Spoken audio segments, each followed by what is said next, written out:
मतदान है, यानी कि महा वोटिंग कह सकते हैं, सेमीफाइनल कह सकते हैं, क्योंकि 5 राज्यों में एक साथ वोटिंग होनी है। और इससे पहले तीसरा चरण अगर देखें तो असम और पश्चिम बंगाल का। असम में कल मतदान की आखिरी तारीख, यानी कि वोटिंग आखिरी। और इसी के साथ अगर देखें तो साउथ यानी दक्षिण के तीनों राज्य तमिलनाडु, पुदुचेरी और केरल, वहां भी एक चरण में मतदान और वहां भी कल ही समापन, यानी कि 4 राज्यों में वोटिंग की समाप्ति हो जाएगी कल, यानी मतदान समाप्त हो जाएगा। और इसके बाद लोगों को इंतजार रहेगा इन 4 राज्यों में, यानी असम, पुदुचेरी, केरल और तमिलनाडु की जनता जो है उनको अब इंतजार रहेगा 2 मई का। लेकिन उसके बाद पूरा का पूरा खेल, पूरा चुनाव जो है वो केंद्रित हो जाएगा, सेंट्रलाइज हो जाएगा पश्चिम बंगाल पर, क्योंकि कल के बाद 5 चरण यानी 5 फेज और बचेंगे पश्चिम बंगाल के लिए, जहां वोटिंग होगी। और ये वोटिंग खत्म होगी 29 अप्रैल को, इसी महीने। और इसके बाद दोस्तों उसी 29 अप्रैल की शाम 6:30 बजे से हम आपके लिए लेकर आएंगे एग्जिट पोल। और इसलिए आप लगातार हमारे साथ जुड़े रहते हैं, देखते रहते हैं हमारे कार्यक्रम को, उस दिन भी देखना ना भूलिए। इससे पहले ओपिनियन पोल आप लगातार देखते रहें, आप लोगों ने सराहा भी है। धरातल पे जो कुछ भी हो रहा है उसको हम दिखाने की कोशिश करते हैं, लेकिन कल की बात हम कर रहे हैं। कल महामतदान है, और अगर हमारा टैगलाइन आपने देखा होगा तो महामतदान, बीजेपी परेशान। आखिर बीजेपी क्यों परेशान है, इसी पे चर्चा करेंगे। और उसके साथ साथ पश्चिम बंगाल में क्या कुछ चल रहा है, असम में क्या कुछ चल रहा है, तमिलनाडु, केरल, पुदुचेरी में क्या कुछ चल रहा है, इस पे चर्चा होगी। लेकिन इसके अलावा चर्चा यह भी होगी कि आज महाराष्ट्र की महाविकास आघाड़ी सरकार के गृह मंत्री को इस्तीफा क्यों देना पड़ा। ये अनिल देशमुख जो गृह मंत्री वहां के, उनको अचानक इस्तीफा क्यों देना पड़ा, इस पर भी चर्चा करेंगे। और चर्चा में हमारे साथ 2 हमारे खास साथी जुड़े हुए हैं। भारत शर्मा जी काफी दिनों बाद घूम करके लौटे हैं पश्चिम बंगाल से, केरल से। तो भारत शर्मा जी, आपका स्वागत करता हूं। हमारे रोविंग एडिटर हैं, रोविंग नाम से ही घुमक्कड़ जो कहते हैं, रोविंग का मतलब ही घुमक्कड़ होता है, तो घुमक्कड़ हमारे संपादक जी, आपका स्वागत है इस कार्यक्रम में। और स्वागत करता हूं हमारे ऑनलाइन संपादक अमलेंदु उपाध्याय जी, आपका भी।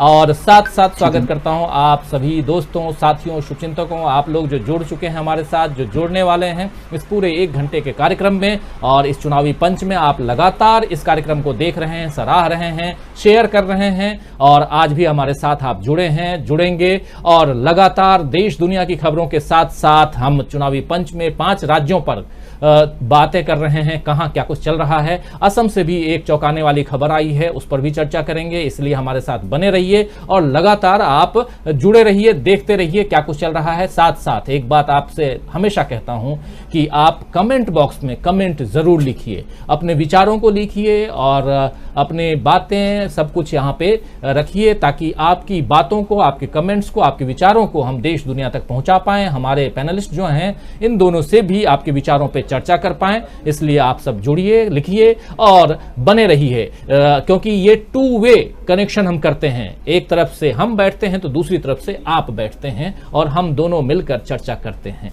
इस पूरे 1 घंटे के चर्चा में खासकर जो बातें हो रही हैं 5 राज्यों पे और महामतदान, बीजेपी परेशान। क्यों है बीजेपी परेशान? लेकिन उससे पहले अनिल देशमुख, सीधे आऊंगा अमलेंदु जी आपके पास। आखिर अनिल देशमुख को इस्तीफा देना पड़ा। अनिल देशमुख के बारे में कहा जा रहा था कि शायद वो इस्तीफा नहीं देंगे, लेकिन ओवरऑल महाराष्ट्र की सरकार को अस्थिर करने की कोशिश, क्या आपको लगता है कि कामयाब हो गई है बीजेपी इसमें?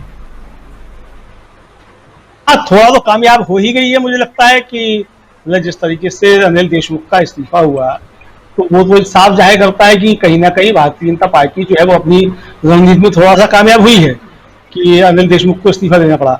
हालांकि ये मुझे नहीं लगता है कि कहीं भी कुछ मामला टिक पाएगा। अब पहले जो हाईकोर्ट का आदेश भी आया है वो ये है कि पहले सीबीआई की जांच होगी, उस जांच में अगर कुछ पाया जाता है तब फिर एफआईआर दर्ज होगी। यानी अभी तक एफआईआर दर्ज हुई नहीं है, जांच का है। और दूसरा ये है कि जो कानूनी पक्ष है वो ये भी है कि जो आरोप लगाने वाला है वो आरोप लगाने वाले परमवीर सिंह है।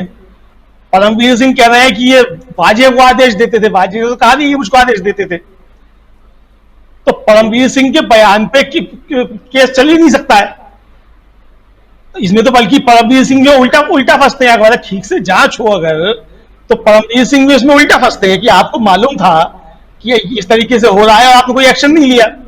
और सुप्रीम कोर्ट ने यही फटकार एक तरीके से लगाई हुई थी जी। मतलब कुल मिला के स्थिति यही है कि जब परमवीर सिंह को मालूम था कि भाई आप कैसे आदमी है, मतलब आप मतलब सब कुछ होता रहा और आपने जो एफआईआर भी दर्ज नहीं कराई और आप चले आए, आप मतलब जांच कराने के लिए जांच करा दी जाए, तो ये स्थिति जो है मतलब, लेकिन हाँ इसमें कोई शक नहीं है कि भारतीय जनता पार्टी इस समय मतलब सरकार को स्थिर करने में थोड़ा सा कामयाब हो गई है।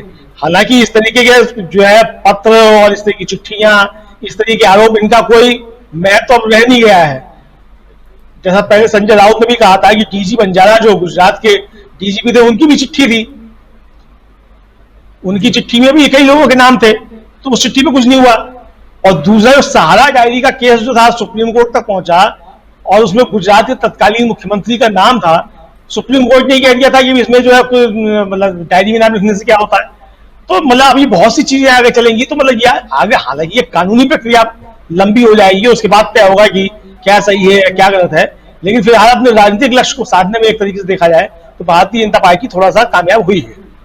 जी, भारतीय जनता पार्टी जो है थोड़ा कामयाब होती हुई नजर आ रही है, क्योंकि वहां की सरकार को अस्थिर करना चाहती है बीजेपी। और इस वक्त जब हम देख रहे हैं कि महाराष्ट्र की जो सरकार है उसके गृह मंत्री को इस्तीफा देना पड़ा है, गृह मंत्री सीधे अब रवाना हो चुके हैं दिल्ली के लिए। और इसी बीच खबर यह भी आ रही है कि महाराष्ट्र की जो उद्धव सरकार है वो इस फैसले के खिलाफ, यानी बॉम्बे हाईकोर्ट के फैसले के खिलाफ सुप्रीम कोर्ट जाएगी उद्धव सरकार। और वहां क्या कुछ होता है, वहां क्या राहत मिलती है नहीं मिलती है, इस पे भी चर्चा करेंगे। तो बहुत सारी बातें, पॉलिटिकल बातें कर रहे हैं, सियासी हलचल क्या कुछ है पूरे देश में, उस पर हम चर्चा कर रहे हैं दोस्तों। लेकिन उसके अलावा सुबह सुबह एक खबर यह भी आई आज की, बिछ गई सियासी विसार, खेला जा रहा है सियासी खेल, जारी है वार पलटवार, शह और मात के खेल में बनाई जा रही है रणनीति, कौन पड़ेगा किस पर भारी, ये कभी भी सिर्फ हस्तक्षेप.com पर अमलेंदु उपाध्याय के साथ।